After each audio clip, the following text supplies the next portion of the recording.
hope people get reminded of how both extreme and crazy and also just weird he is. And also he's not exactly a spring chicken himself. And all of that makes Trump very vulnerable. I think Trump should lose in 2024, all things in. His numbers are bad. I mean, if you showed up somewhere and they give you a thing, and here's the challenger with a 43-54, favorable, unfavorable rather, that's not great.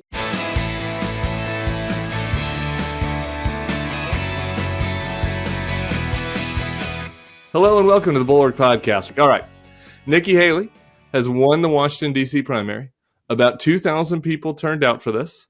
And my response is, shouldn't these be the people that decide the nominees? Bring back smoke-filled rooms. 2,000 people in Washington, former administration officials, lobbyists, pundits.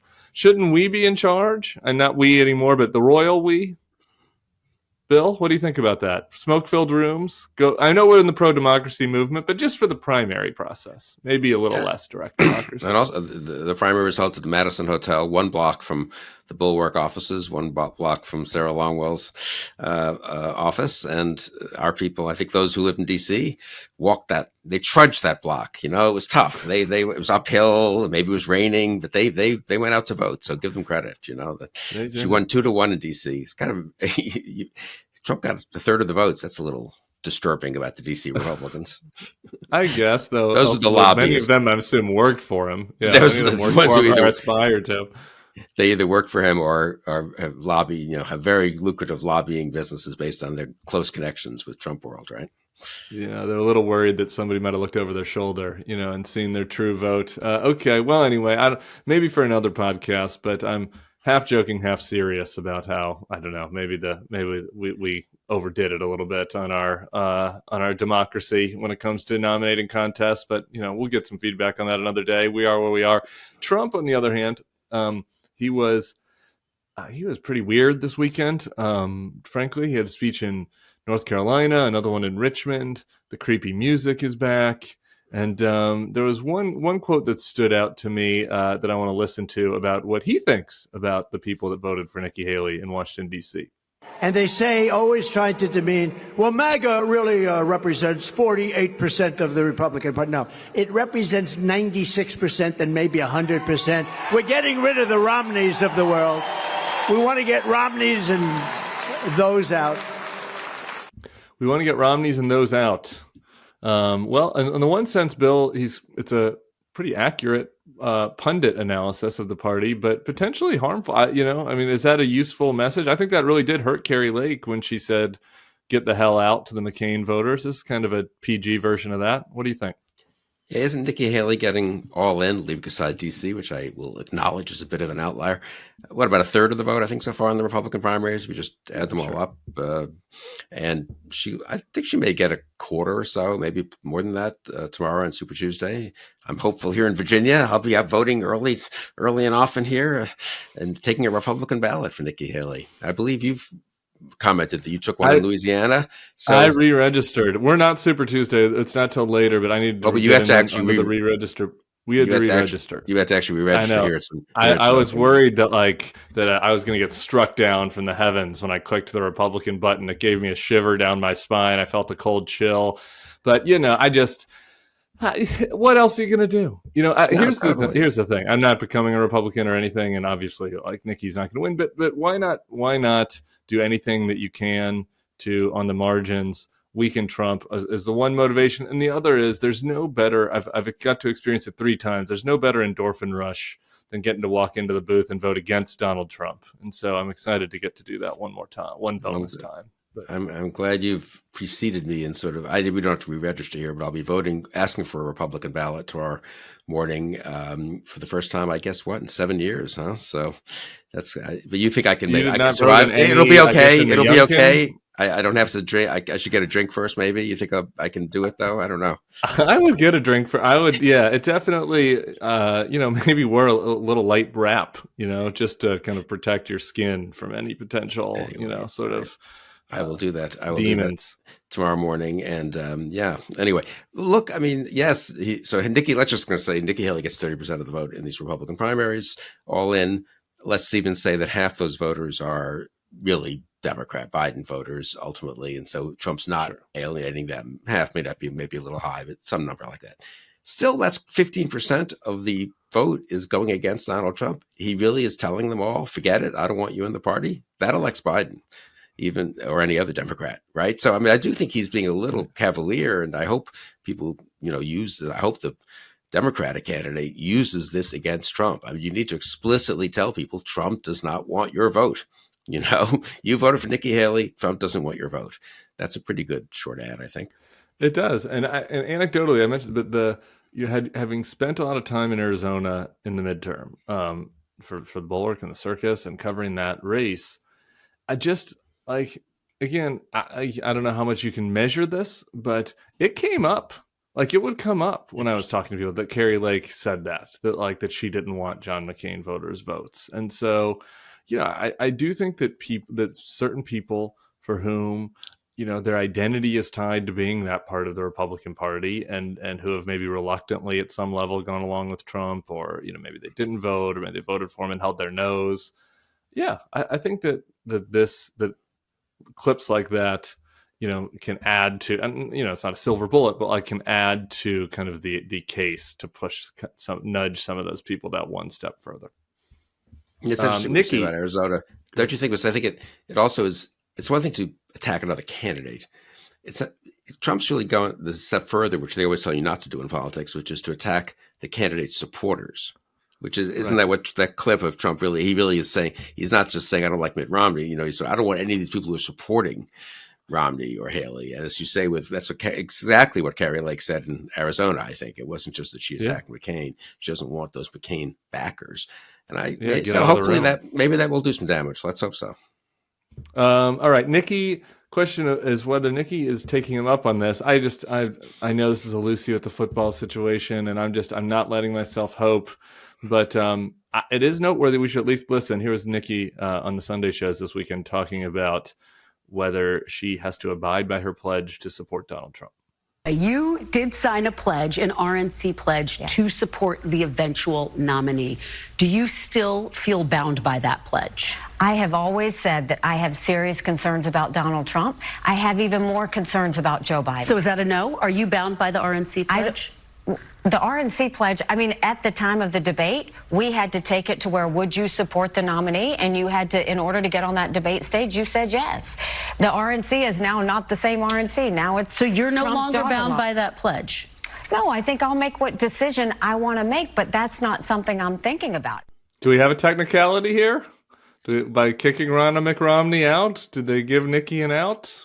How do you read that? What's your Haley Kremlinology there on that answer? I mean, it would just be easier to say that, what, as Haley said elsewhere in the show, she's not sure Donald Trump believes in the Constitution. And that's a good enough reason not to vote for him in the fall.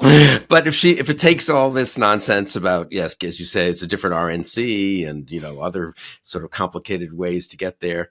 And she's been getting there gradually. She's been doing it in her own way, right, over the last 3-4 weeks. And I do think there's a reasonable chance she will not endorse Trump. The non-binding contract, non-legal contract that I signed is now voided. Okay, it is now voided. All right, there was not. What do you call the people that you have to get when you need an official document? They come by. Notary. There was no notary public. There was no notary public when I signed the document. So I get to move forward. I'm hoping. I'm not hoping. I'm interested. I'm interested, and I do think. Unfortunately, it's meaningful. Unfortunately, I think it is meaningful. Nikki sitting it out. I think makes a difference in the margins. The Not My Party I did last week was all about this, where frankly, I think the most important 4 months for her legacy and her influence are the next 4 months, not the last 4 months, and kind of how she decides to handle that. So fingers crossed, let's say. All right, Bill, are you ready? You ready to get people? If you don't want to hear about the New York Times polls, if you are enjoying your weekend, and you just don't want to hear about it, you can just click that fast forward button 5 minutes, and we'll be on to something else. But for the rest of you, Donald Trump 48, Joe Biden 43. New York Times Siena, Biden had a 32% favorable, 59% unfavorable, as you point out in your morning newsletter. Another interesting number on the approval. 38% approval, 47% strongly disapprove, 73% think he's too old to do the gig. Bill, Your response is that we should not be living in denial about these numbers. Talk about that. Yeah, there were 3 other polls this weekend that were also had Biden down. He could win. Obviously, Trump is so flawed, and Biden could have something of a comeback. But I don't know. These are very bad numbers for an incumbent. He can't fix the age issue, really. He might reassure people that he's in better shape than some people out there think. The judgment on his incumbency, once that settles in, I've seen this over the years, it can be totally unfair. It was unfair in the George H.W. Bush administration in which I served. But once it settles in, it gets beyond any one issue, immigration, inflation, and it just becomes he's not up to the job. You combine that with the age issue, I think he should step aside. And I think a non-80-year-old, non-incumbent Democrat, any of a host of governors actually could defeat Donald Trump and maybe do so pretty easily. I know it's late and it's hard, and how do you arrange the succession and all this? But and Kamala Harris. That's where I am. Vice I president. think she probably wouldn't win the nomination. I'm not sure at this point that she wouldn't be stronger, but I think you need someone who's not part of this administration. There's such an anti-incumbency mood out there. Again, some of it unfairly. That I think recognizing that reality would suggest finding some governor. Some of these governors have pretty good approval ratings, incidentally, and they won big in 2022. It's not like they won in 20 years ago, right? So I'm for them. But as you say, it's funny. We began talking about the DC Republican primary in smoke-filled rooms. Yeah, we could use a 32 type smoke-filled convention. We're on the 3rd or 4th ballot. Whitmer Westmore, Josh Shapiro. Someone emerges. Liz Cheney, a surprise VP pick candidate team, ticket emerges and they win easily over Trump and save the republic. But that's a little hard to imagine these days, but you need to have a little imagination, in politics. And denial, I just say a word about denial since that's my, please. Denial is a river in Delaware is what I call the short piece. The denial is a useful psychological mechanism. Obviously, none of us can make it through probably the trials and tribulations of life without a certain amount of denial and wishful thinking. But, when you're in this kind of situation, I do think there's a lot of Biden really is in denial. That interview, have you seen that New Yorker piece that's out just early this morning by Evan S. Osmos? Yes. I don't know. I think he and his team are in denial, and I think maybe I can shock them out of denial, but probably not. So we're all going to be supporting Biden. Don't get me wrong. I'm there, and when it's Biden v. Trump, I'm for Biden. But I think You're putting on the T-shirt. One shot at improving the odds of defeating Trump is worth taking here, I think. I should have just brought JVL on the podcast. He is in the Atlantic today. Biden is still the Democrat, the best bet for November. No amount of wishful thinking is going to magically produce a winning candidate B. Going around and around on this is probably not that helpful at this point. But I agree. Here's the way in which I agree with your point. And Dan Pfeiffer made a similar point to yours. Maybe not about necessarily replacing Biden, but just about how to look at these numbers. And here's Pfeiffer. He says, instead of dismissing the polls, we should embrace the idea that Donald Trump can win this election, and then use that frightening notion to re-energize the anti-MAGA majority that delivered victories in 18, 19, 22, and 23, telling people what they want to hear, maybe satisfying in the short term, but it rarely works out.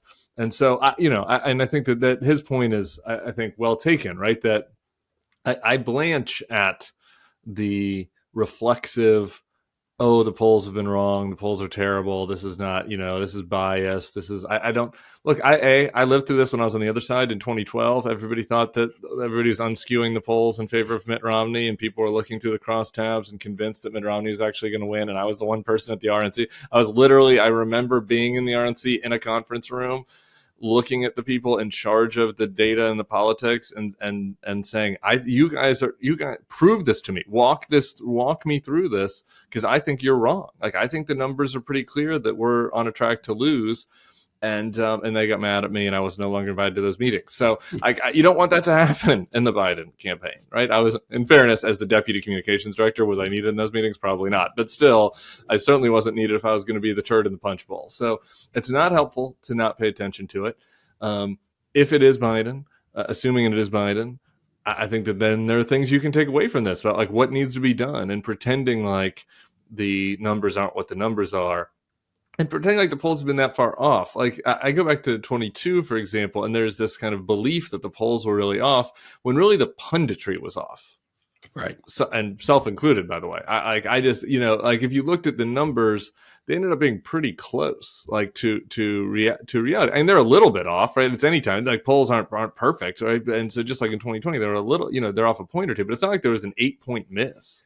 There was almost no miss in 2022. I was actually on the rare case of being correct, sort of said there wasn't going to be a red wave. The reason I said that is I was actually looking at the polls, and they were R+1, Republican +1, Republican +2. Yeah. And that is not a wave. A wave is +8 or something like that. And in fact, the final results nationally, if you add up all the House races, was about R +2.5. So they weren't off. Yeah. Democrats won a couple of very close races that helped too in the Senate and stuff. But and then Republicans had some awful candidates, which made a difference at the governor's level. So, especially so, and with Kerry Lake, your friend there in Arizona, and obviously in Pennsylvania and Michigan. So, yeah, Nevada. The polls were not off. I mean, just interestingly, I looked at 2016 and 2020, the two races Trump has been involved in, which probably are pretty good, guidance for this one. And the polls, even in March, were not off the final result by much. Hillary Clinton did, I think, a point worse than the March average poll, the March 4th or whatever today is average polls had. And I think Biden did a point worse actually in 2020, but they were not, the polls said Hillary's going to win a narrow popular vote victory. Biden's going to win a more comfortable one in March. And they were right. And the final point I make just is these are two point you've made before and others. One reason they may not be off much, unfortunately, is these are two incumbents. This is not the situation where you have a challenger and voters learn more about that person and he gets disqualified, or they learn more about that person and he's okay. That was the Reagan 1980 situation. Everyone has seen Trump as president for 4 years. They've seen Biden as president for 3 years. They're settling into this, Biden, Trump +3, +4 type judgment. That could be changed. It could get eroded. It could flip the other way and be a very narrow Biden lead. But it's worrisome. And incidentally, one other poll number, I didn't mention this in my little piece, that's very striking is people's retrospective judgment of the Trump presidency is that it was good for them. They benefited personally from it. I know you can't believe it, right? But that's going to be, maybe that could be changed with a lot of advertising and education. But their current judgment of the Biden presidency is negative. So it's not even that they're sort of having an image of some challenger who turns out not to be quite so good. They think they're making their decision based on their own perception. That's a harder thing to change, right? Than I really don't know much about this guy, but I've seen him on TV twice. They know Biden and Trump. Yeah, I think that there is one potential way to change it, which I want to get to in 1 second. And just my one, I will make one caveat to my anti-unskewing of polls. And I do think, people were deep, and MAGA people were deep in the crosstabs of the Times and some of these polls talking about how much better Trump is doing with voters of color, particularly particularly working class, Black and Hispanic voters. It was Ron DeSantis' pollster, Chris Wilson, is pretty good, frankly, put this out, which I think is something that we have seen on trends.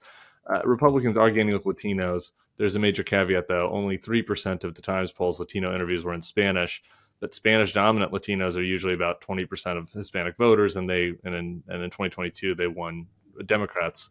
They went for Democrats by 40 over Republicans, and so you have seen this. And I think that Nevada polls, some of these other states that have a lot of Latinos and Spanish-speaking ones, have undercounted them, and that has been kind of the one consistent miss of the polls over the past few cycles. So anyway, worth noting that.